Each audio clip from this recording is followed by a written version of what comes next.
Здравствуйте, уважаемые телезрители! В студии Арифа Кабба мы вновь собрали для вас самые важные события и тенденции вокруг Абхазии. Все, что актуально на данный момент, что касается нас прямо или косвенно, или влияет на имидж республики. Итак, начнем. Хотим мы начать этот выпуск со свежей статьи в американском журнале Foreign Policy или «Внешняя политика», одном из самых известных изданий о международной политике, которое было основано еще в 1970 году политологом Сэмюэлом Хантингтоном, автором нашумевшей в тот период статьи «Столкновение цивилизаций».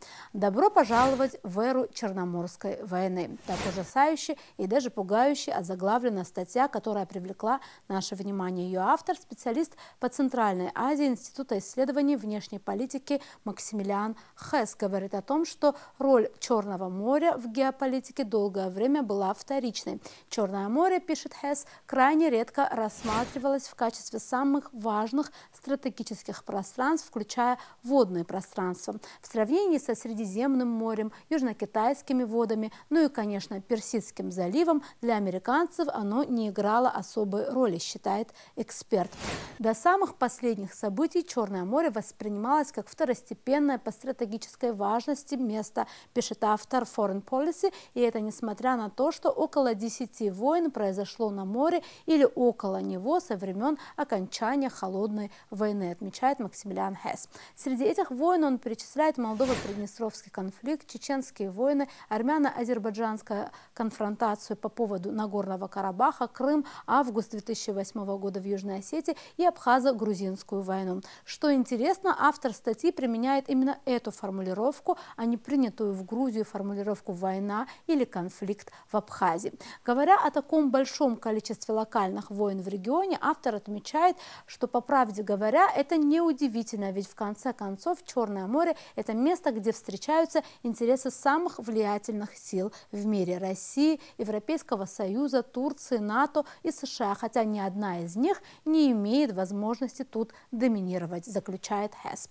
Автор статьи аналитически рассматривает роли каждой из сил в регионе, отмечая периоды усиления позиций и их спада в Черноморском регионе. Особенно интересно то, что автор пишет о позиции Турции в этом вопросе. Анкара без сомнений играет важнейшую роль в регионе, пишет автор, но рассматривает ее роль как двойственную, так как Турция должна балансировать между НАТО, членом которого она является, и другими силами в регионе. Турция, отмечает эксперт, это самый независимый член НАТО, у которого всегда есть, так сказать, своя повестка. Последние события на Украине особенно ярко выявили эту двойственность, считает эксперт. И с одной стороны кажется, что Турция и Россия сблизились по многим позициям, однако, цитата, разногласия, которые есть у двух стран по Ливии, Сирии и армяно-азербайджанскому конфликту, не дают Анкаре ощущать себя полностью в московском лагере, пишет Максимилиан Хесс. Позицию Турции Хесс называет деликатным балансом и все же подчеркивает, что интересы России и этой причерноморской страны сейчас как никогда сблизились, и об этом было много знаков, и все это усиливается в свете того, что Таип Реджеп Эрдоган, цитата, явно не в фаворе в Вашингтоне. По прогнозам американского эксперта, Черноморский регион станет все более и более конфронтационным. Он уже, по его мнению, стал местом, где не работает американская гегемония, и в этом отдельно взятом регионе не действует система доминирования одной сверхдержавы. Создалась ситуация взаимозависимости сил, что является главным дестабилизирующим фактором в регионе, к которому, кстати говоря, по мнению автора, начал присматриваться даже Китай, рассматривая его в свете последних событий как важную торговую артерию. К другим новостям. В Лондоне прошел весенний саммит Чивнинг, международной стипендиальной программы, которая ежегодно позволяет выпускникам вузов со всего мира проходить в вузах Великобритании магистерские программы. Как известно, уже несколько лет стипендиантами Чивнинга ежегодно становятся по двое выпускников вузов из Абхазии. В этом году обучение в магистратуре в Великобритании проходит аж 4 студентов. Именно они были в числе 1600 участников саммита Чивнинг в 2022 году и пришли на мероприятие с абхазским флагом, как и представители других стран и национальностей со своими национальными флагами. Всего по стипендиальным программам Чивнинга в великобританских вузах обучаются представители 140 стран мира. Стипендия Чивнинг доступна для индийцев, непальцев, китайцев, россиян, кореян, австралийцев, канадцев и представителей других стран. У каждой страны есть количество квот для поступления. Кстати говоря, представители США в этой стипендиальной программе участвовать не могут. В этой передаче мы связались с одной из стипендианток этого года, Ланой Чкаду. Лана сейчас находится в Лондоне и проходит обучение в магистратуре Вестминстерского университета. Мы связались с ней, чтобы она рассказала, в чем особенности обучения и образовательного процесса, что знают ее друзья и окружение в Лондоне об Абхазии, как прошел саммит и о многом другом. Лана, здравствуй, рада тебя видеть. Здравствуйте. Лана, ты сейчас проходишь обучение в одном из вузов Великобритании, насколько я знаю, в Вестминстерском университете в магистратуре по стипендиальной программе Чивнинг.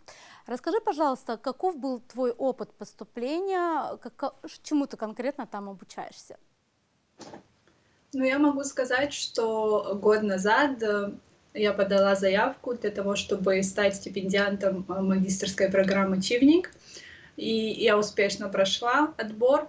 Могу сказать, что это было достаточно сложно, и сам отбор затянулся на длительное время, потому что подала я заявку в прошлом августе, и этот процесс отбора занял целый год, пока отбирали заявку, которую я отправила, затем я проходила интервью, и только в июле прошлого года я получила ответ. Поэтому это был такой долгий процесс, но весьма интересный и успешный. Да, по поводу успешности, чему ты сейчас обучаешься, как называется твоя специальность, да, вот, и как я понимаю, будут также тезисы, наверное, ты сейчас ко всему этому готовишься. Да, то есть магистерская программа, по которой я обучаюсь, она называется «Менеджмент международного развития». Этот курс в Вестминстерском университете, он является достаточно интересным и интенсивным.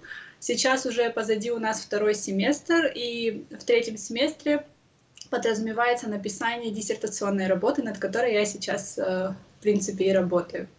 А скажи, пожалуйста, в чем особенности образовательного процесса, обучения вообще в Великобритании, вот в этих вузах? Как вообще, из чего состоит процесс, какие у вас есть возможности, может быть, доступ к каким-то специальным библиотекам, к чему? Это просто очень интересно сравнить. Ну, я могу сказать, что тут образовательный процесс, он выстроен очень интересным образом, и курс у меня очень интернациональный. У меня курс состоит из 25 студентов, и они приехали обучаться сюда из разных частей мира. И можно сказать, что у нас выстроено обучение таким образом, что мы очень много рассказываем о своем опыте. То есть это система, которая ориентирована не на лектора, не на преподавателя, а на самих студентов. И у нас лекции и семинары выстроены таким образом, что больше говорим мы, рассказываем о своем опыте, рассказываем о своих странах, как работают те или иные механизмы в наших странах. А затем можно сказать, что 80% говорим мы, а 20% говорят наши преподаватели. То есть это такой абсолютно интерактив, даже больше, да? Вот вы играете лидирующую роль, да, получается? Также хотелось бы отметить, что, обучаясь здесь, мы получаем доступ к разным образовательным ресурсам благодаря нашим университетам. То есть если мы хотим получить доступ к тем или иным цифровым книгам, то мы, вводя данные нашего университета, можем получить доступ, в то время как другие студенты, если мы будем говорить о студентах из Абхазии, к этим ресурсам доступ иметь не будут. И это является также еще одним из преимуществ. А, например, что это за ресурсы? Можете привести примеры? Если мы говорим о каких-то старых книгах, которые на сегодняшний день невозможно приобрести в магазинах или получить доступ к бумажной версии в библиотеке, то они оцифрованы, и благодаря тому, что я могу ввести в системе, допустим, логин и пароль от своего университета, это предоставляет мне доступ к этим ресурсам, которые мне необходимы для того, чтобы быть активно вовлеченной в образовательный процесс, давать те или иные курсовые работы, а также я много ресурсов сейчас использую при написании своей диссертационной работы. А вот интересно, раз ты заговорила о диссертационной работе, которую там на Западе принято называть тезисами, скажи, пожалуйста, конкретно, какова ее тема, вот было бы интересно.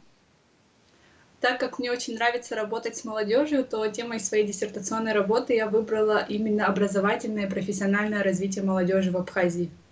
Ну, даже это очень интересно. А получается, что все-таки свое будущее и применение приобретенных там навыков ты видишь здесь, да, на родине. Расскажи об этом Да, конкретно в какой сфере. что хотелось бы отметить, это является одним из условий стипендиальной программы «Учебник».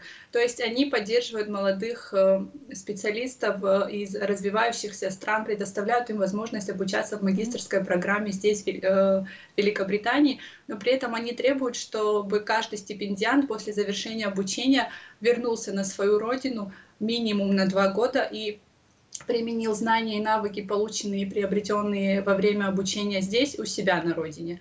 Я считаю, что это очень правильное условие, потому что все мы приезжаем сюда обучаться для того, чтобы сделать жизнь в наших странах лучше. И это именно то, зачем я сюда приехала. А что касается вопроса о своих планах по возвращению в Абхазию, так как мне очень нравится работать с молодежью, то я считаю, что я направлю все свои знания и навыки, которые я здесь получила, именно для развития молодежной сферы в Абхазии.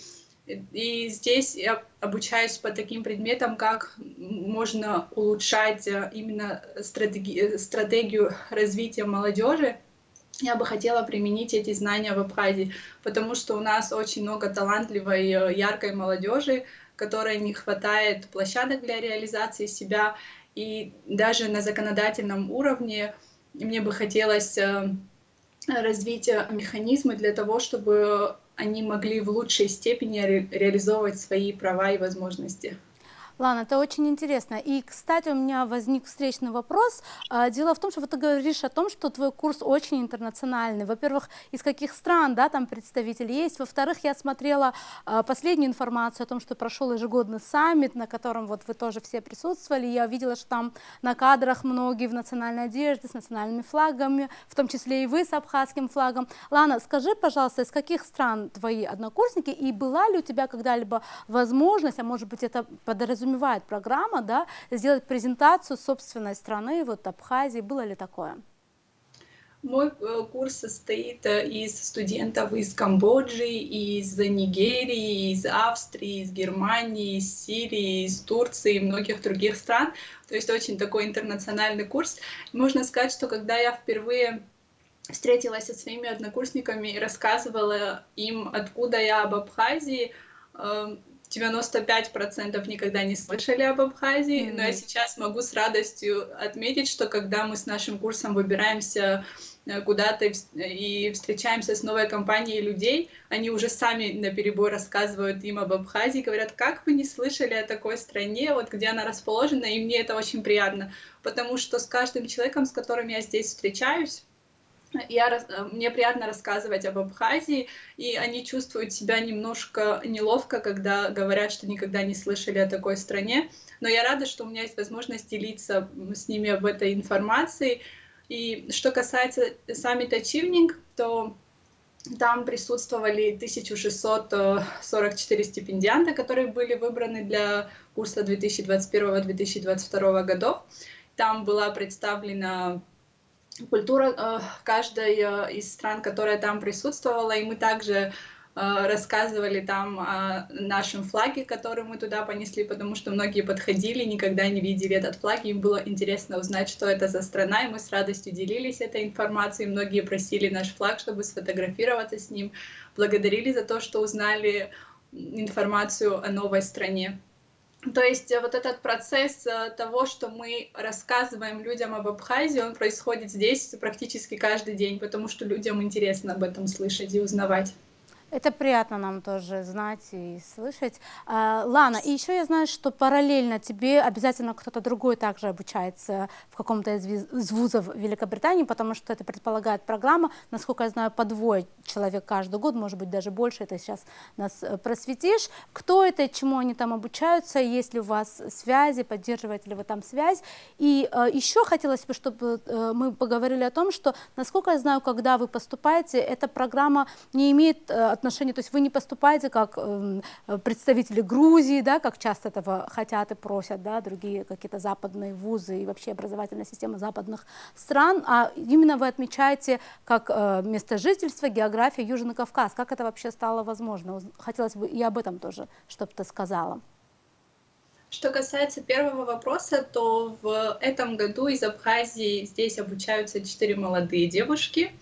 Они обучаются менеджменту в сфере ресурсов человека, современному искусству и менеджменту и планированию в сфере образования. То есть достаточно такие Даже разные 4 курсы. получается. Да, в этом году нас 4, и мне очень приятно, что 4 специалиста по завершению обучения вернутся в Абхазию и будут применять там знания, которые мы здесь получили.